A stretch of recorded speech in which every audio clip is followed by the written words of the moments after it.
You know, as I said earlier, the land use laws, people can find things to criticize about them. There's things that work and some that don't. I'm not an expert on the land use laws. I'll be right up front about that. But I do want to share with you something. In my job, I've traveled around the West ever since 2000 when we've had these very large wildfire seasons. I've been to Bitterroot Valley after the big fires up there. I've been to Denver after the Hayman fire. I've been to San Diego after those fires.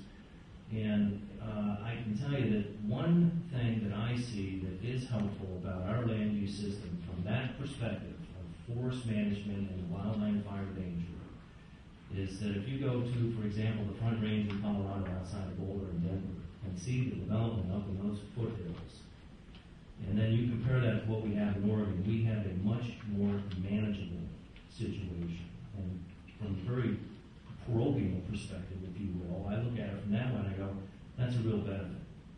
Because it's easy for us to deal with the interface area, the wildland-urban interface area, as far as trying to reduce those risks. So I do see some benefits in it. I think there's some things that we probably ought to take a look at with respect to, especially here on the east side of the laws right now, as far as I know, we're pretty much a one-size-fits-all across the state. And I do think there needs to be a little bit more flexibility because some regions have different types of resource lands and things that may or may not have different opportunities. Well, this is why I believe we have to take a look at it, and if all laws have to be reviewed, some laws should be sunsetted. So, to allow things to go on like they are now, you have to review why we have destination resorts in the first place. And I think there was some way to bring in jobs and employment and get an economy going that relied on the timber industry. When that disappeared, they had to do something else. And that makes some sense. I live up near Sun River. That was not considered a destination resort because that was in before they even used that term. And they seem to do pretty well. They have their own fire department, they have their own police department, they have their own storage facilities. But a lot of these resorts that are going in just put a lot of stress on the infrastructure. And they create a lot of isolated communities, maybe gated communities. Is that the type of thing we really want? That type of growth. It may be a good thing, it may not. I'm just saying that it's time to take a second look at it, review it.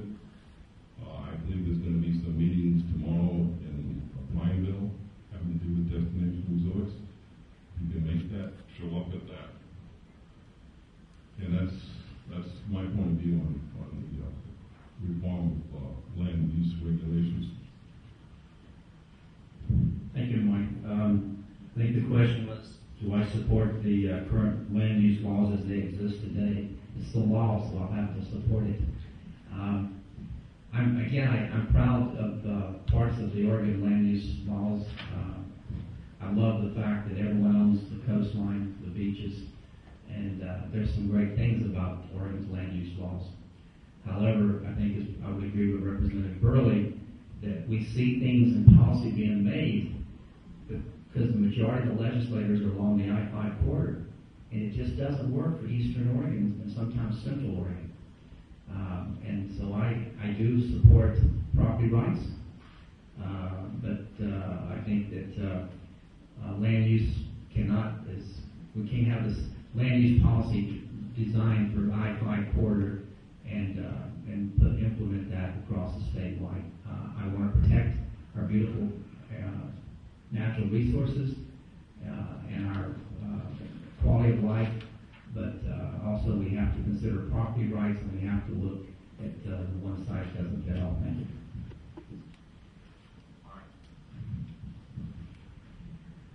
I think that when we're talking about land use, there are a lot of things that come in under that umbrella. One of the things that was mentioned was destination resorts.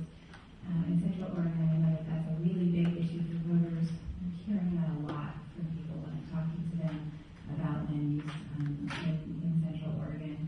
And I know that there's a lot of concern about the resources that those destination resorts use and the impact that they're going to have on the environment where they're built.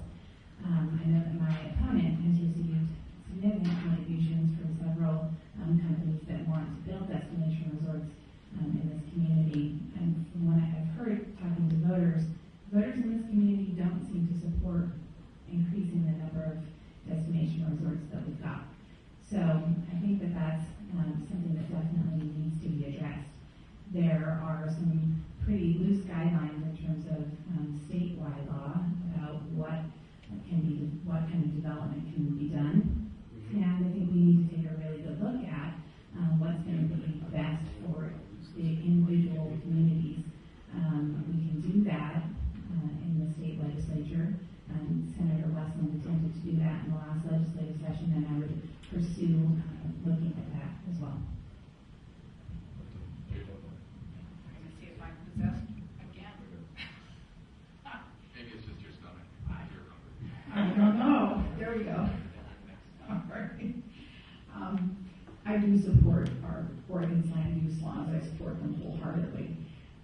We were a leader in establishing land use laws in this nation. I recently, this summer, I went back to South Carolina, and I drove back with my daughter to, she took a job back there, and got into an interesting conversation with the woman who ran the bed and breakfast that we stayed at. And South Carolina is, she's in Spartanburg, and South Carolina is a state that has very few land use provisions. It is pretty much wild and wide open, and one of the things she was complaining about was the inability of the city of Spartanburg to expand and the sprawl that had occurred as a result of the lack. So our land use laws were implemented for a reason. They were to preserve a lifestyle in the state that we all feel is something that's important to us.